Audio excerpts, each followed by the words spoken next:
Hello mga ka-followers ko dyan. Ayan, pag-usapan po natin ngayon kung magkano po ang magiging earnings natin sa 1,000 views.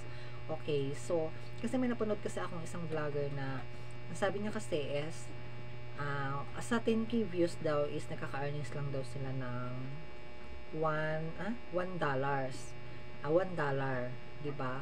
Pero para sa akin guys, depende po yan sa ano, depende po yan sa country. Kasi ang country po kasi, ang binibigay ni Meta na pinakamataas na highest na CPM is yung US.